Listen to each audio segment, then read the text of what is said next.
So the motion is, Kenya should implement a flat tax rate system to stimulate economic growth and reduce income inequality. The proposers are Pan-African Christian University, and the opposers are University of Nairobi Law. So the proposers, you may go first. Thank you. KRA says tulipe ushuru tujitegemee. My name is Boniface Mutunga from the affirmative side. Ladies and gentlemen, it's a common understanding that this is a timely conversation in Kenya, especially where we are having issues with our tax system. Every time we log into our Twitter accounts, most of the times what is trending is taxation, ushuru, and everything else revolving around ushuru. Ladies and gentlemen, allow us as the affirmative side to show you how it is easy to implement the flat rate tax system in Kenya. And this motion is quite timely in Kenya. And the way it points out, Kenya is a country that is struggling economically right now.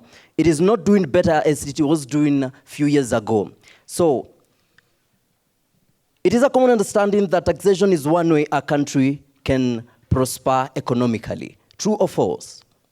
The best things in life are free, but sooner or later, the government will find a way to tax them. That has always been the thing with the KK government. The other day, we woke up and your staff in the JKA are being exposed to tax. Ladies and gentlemen, never imagined that. It was free, but now you can't imagine you're being taxed to get in the country with your luggage. Ladies and gentlemen, so there is one way to avoid tax. So the question that we as debaters need to project today is the tax system supportive enough to the common mwananchi? And let me define the term common mwananchi. A common mwananchi is someone who is struggling economically, all right?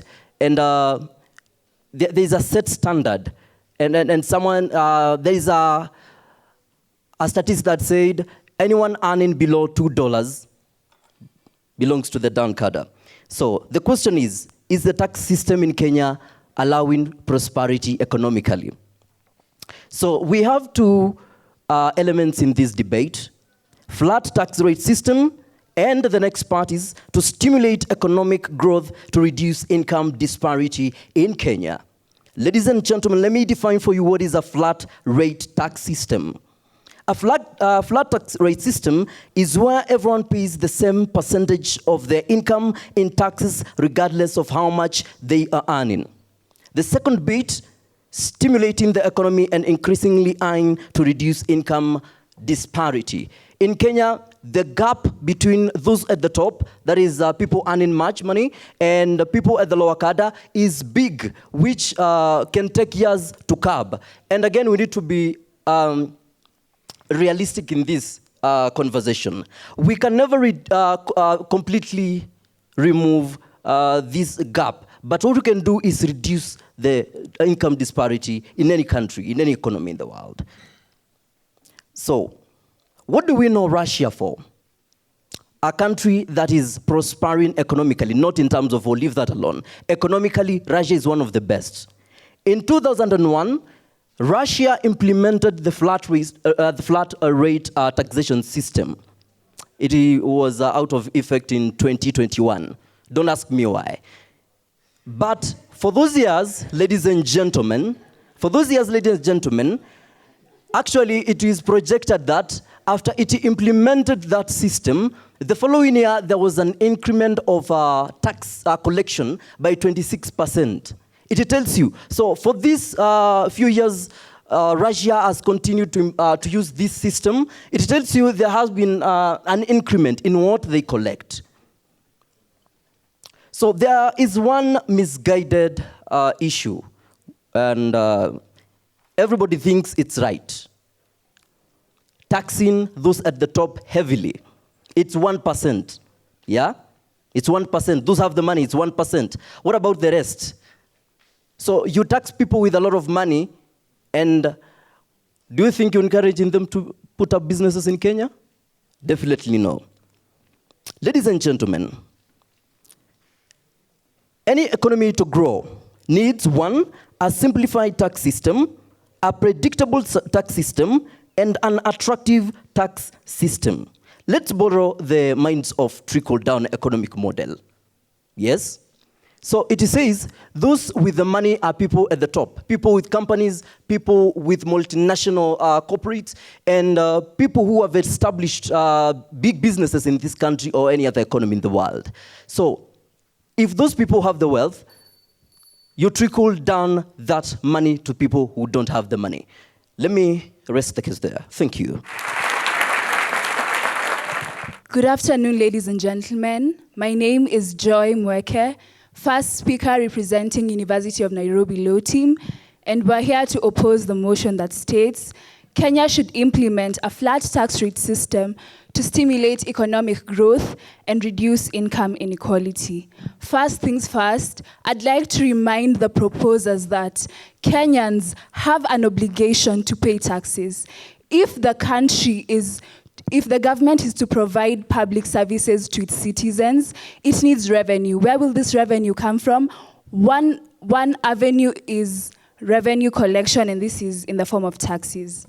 Ladies and gentlemen, imagine living in a world where the weight of financial responsibility of taxation is placed in the shoulders of those people who are least equipped to bear it. This is the situation which this motion presents us with, because a flat tax rate system presents a scenario where a single tax rate is applied to all levels of income.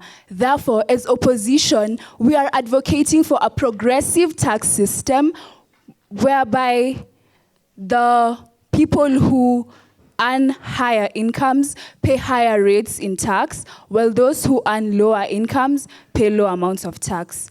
Ladies and gentlemen, as opposition, we will not only give you the disadvantages of a flat tax rate system, but also give recommendations on implementation frameworks or models that the government can use to promote economic growth and reduce income inequality. On to my first point, a flat tax rate system contravenes the principle of equity and fairness. How? By placing a higher burden of taxation on low-income earning individuals. Ladies and gentlemen, the law is very clear on this. Article 201B of the Constitution of Kenya directs that the burden of taxation be shared fairly. Ladies and gentlemen, if we tax everyone at the same rate, the ones earning higher incomes will have a surplus remainder of their resources. That way, they're able to invest in businesses, and what will this do? It will widen the gap between the haves and the have-nots, because the low-income earning individuals, the little amount of money that they earn will be taxed. So that is why we are proposing for a progressive tax system which has horizontal and vertical equity. On to my second point. If the government implements a flat tax rate system, it stands to lose substantial revenue, which in turn will result into impairing the government's ability to provide public services for its citizens. Did you know that income tax and value-added tax are the biggest contributors of revenue, with value-added tax contributing 877 billion Kenyan shillings, with income tax contributing 877 billion Kenyan shillings and VAT 523 billion shillings over a period of 10 years from 2010 to financial year 2021-2022. I think it is important that I bring to your attention the fact that the annual revenue growth of Kenya has been declining over the past 10 years to a state where Kenya's revenue yield is still below the desired East African Community target of 25% of GDP. And why is it declining? Because of a decline in revenue performance. So ladies and gentlemen, analyze this with me. We implement a flat tax rate system. It would worsen the situation because we will be undertaxing high-income earning individuals who, by the way, have the ability to pay the taxes that we are proposing without necessarily feeling a financial strain. Furthermore, the government, when the revenue declines, the government won't be able to provide for public services effectively. Which public services am I talking about here?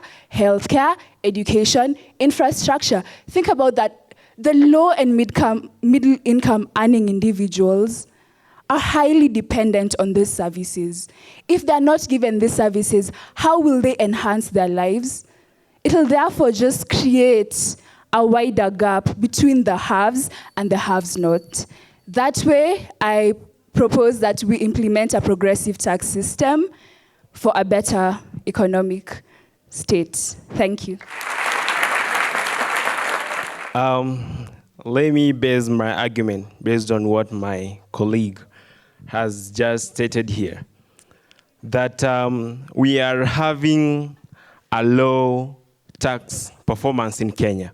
But have you asked yourself why we are having a low tax performance or tax decline in Kenya?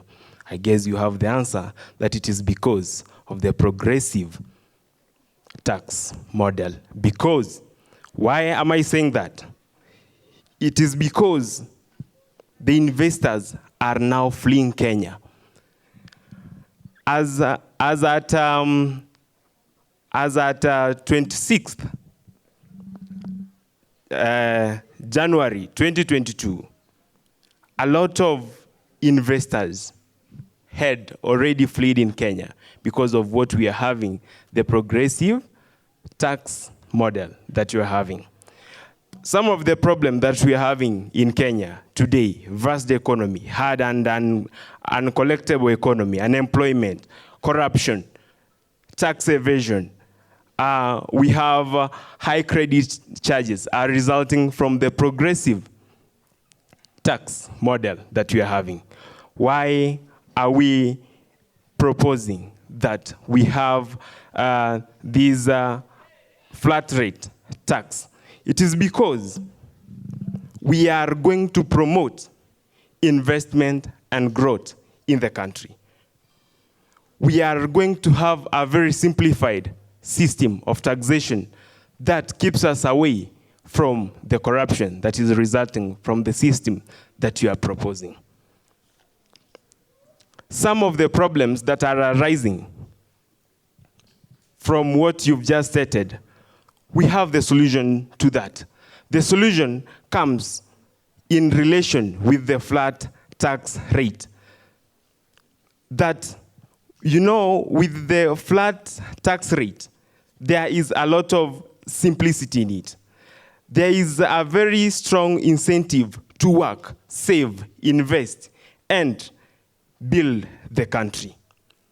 The flat tax rate encourages every citizen to work hard and invest because there is equity in taxation.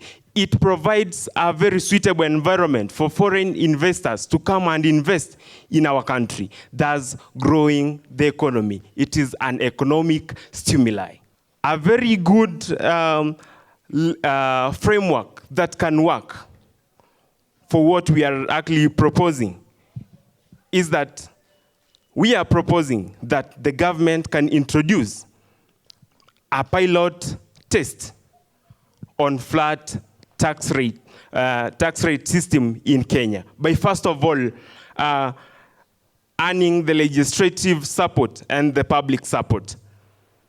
The public support comes whereby you educate the public about the system that you are going to implement. And then after that, after you have earned their support and the legislative support, you now set the flat rate. You now set the flat rate depending on the current social and economic status of the country, something that is favorable for everyone in the country to give out to the government as a way of developing the country.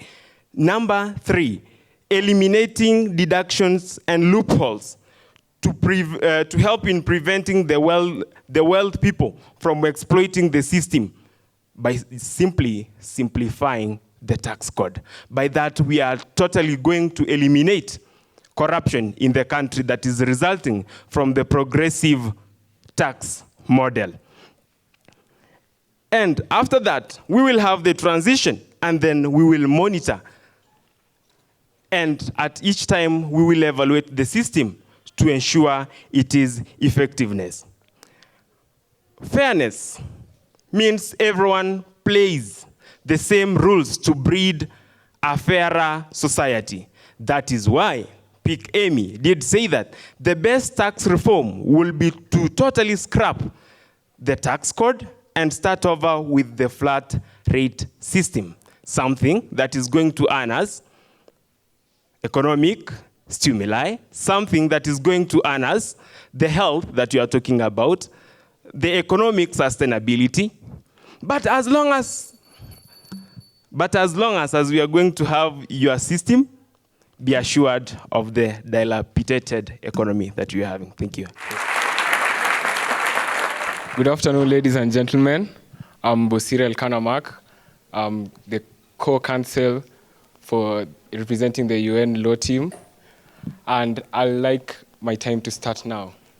I'll first start off by countering a statement that was actually made by the proposers with a famous quote by Winston Churchill, that a country that tries to tax itself into prosperity is like someone who stands in a bucket and then tries to lift themselves up. With this, I'd like to take this chance to add more flesh and give recommendations in regards to the flat tax system. First, I'd like to say that a flat tax system is unreasonable, and that is the reason why, as the proposer said, even Russia, their model that they're trying to use, they forfeited from the flat tax system. And I'd like to show how a flat tax system is unreasonable using a model that was developed by Stephen Casso and Kevin J. Lassing. This model has actually been revised over the years. It was first adopted in 1963, revised in 1995, then in 2003. And in this one, there were two growth models. There was an endogenous and an exogenous. I would like to focus on an exogenous growth model since it actually replicates the type of economy that Kenya has. According to the National Trade Policy of 2007, Kenya is how the economy of Kenya is steered is in a way to promote international trade through exports and foreign investment, and also create conditions that are suitable for domestic trade.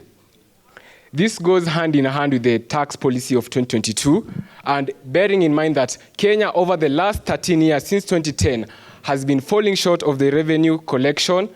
The percentage of the revenue collected as a percentage of GDP has been declining, although the amount of revenue collected has been increasing. I'd like to go straight head to head to my recommendations. And my recommendations are that, one, the government should distribute the burden of taxation by broadening the tax base and reducing existing tax rates. This actually happens that the government increases the areas that they tax and reduce the charges on original tax. This way, they actually increase the ways that they can collect tax, but also reduce the burden of tax paid. Moreover, another one is that it can impose sustainable and flexible taxes on agricultural and the informal sector.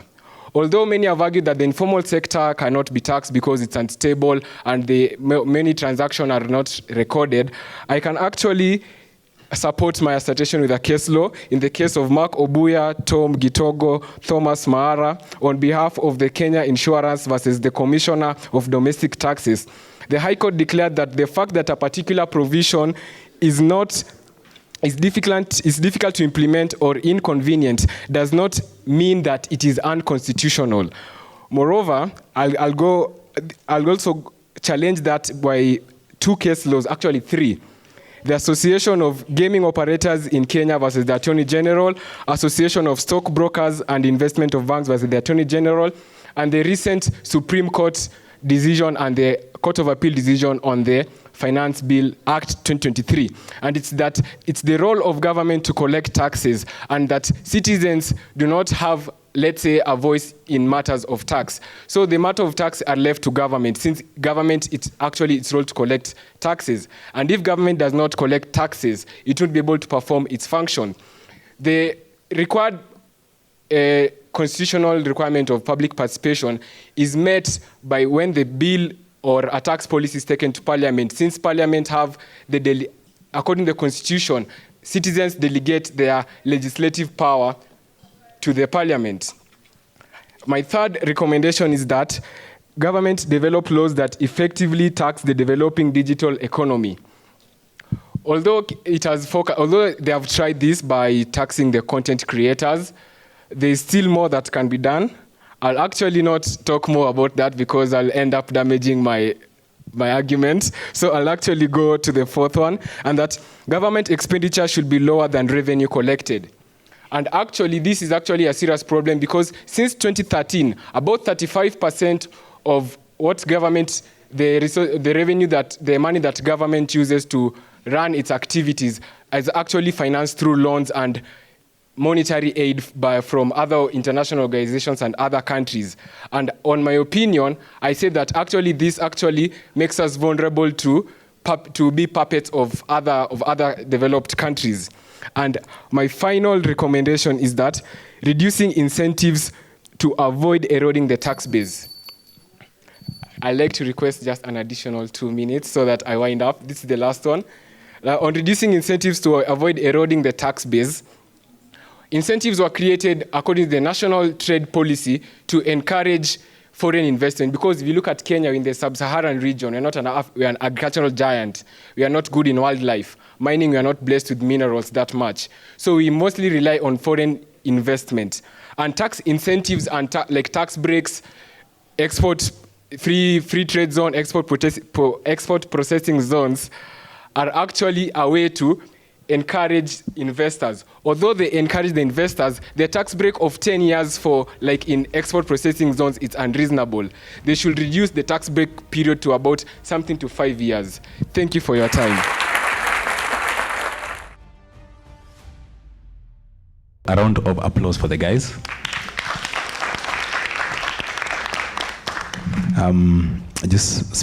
We just want to recognize PSC.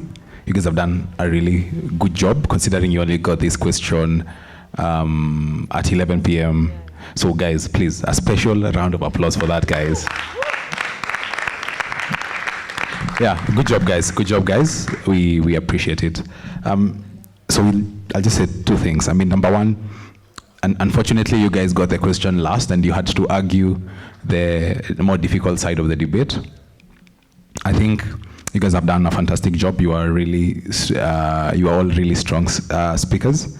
I liked the opening by the first speaker, that line. I think that was really funny, really good. So good job on that as well.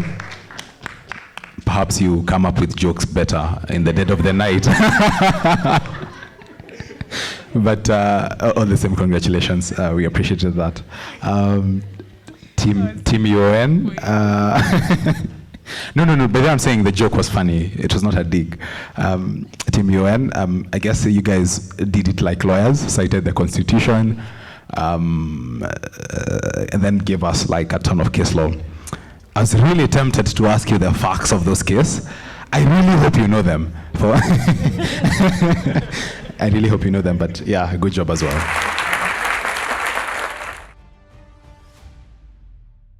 I think I only have one maybe thing to note. For its PAC, when you tell us that Russia has adopted a flat tax rate system and revoked it and we should not ask you, it's very counter-argumentative, for lack of a better word. You should use points that at least belabor your points very well. So that one for me was kidogo here, not there. In fact, I was checking the rate is at 13% above a threshold of those who are earning more than 5 million. So it means it wasn't the best statistic that you could have used or case study. So it would have been okay for you to argue on a fundamental level rather than on a real life case level, because you have no successful story, for lack of a better word. But otherwise, me, I thought the dry jokes worked. I don't know about Kirago. It is sour, but really good cohesive points in terms of showing that the increment of what is being collected above a certain threshold can still be achieved when we implement a flat tax rate. Now, I understand the time frame that you had. I can't be as much of a lecturer as I have been to the others, so I will allow you on that.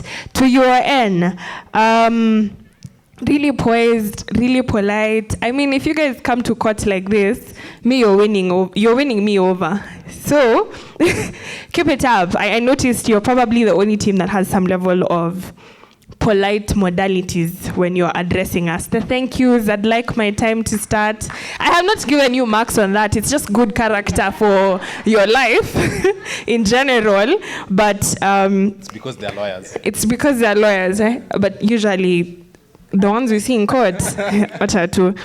Yeah. So the only thing that I would mention here on your end is when you talk of an exogenous growth model, it's very important that you factor that Kenya isn't 100% exogenous. And maybe your audience cannot capture that because you're not giving them the very specific tenets that guarantee for such a model. So when you're mentioning such models, pick the elements that work for your case best. So in this case, we're saying exports, we're more of a service industry. We're talking about exports and domestic trade. Now you just dwell on those two parts. You leave aside all the other elements because it's less about the exogenous growth model. The argument is more of a flat tax rate system or not.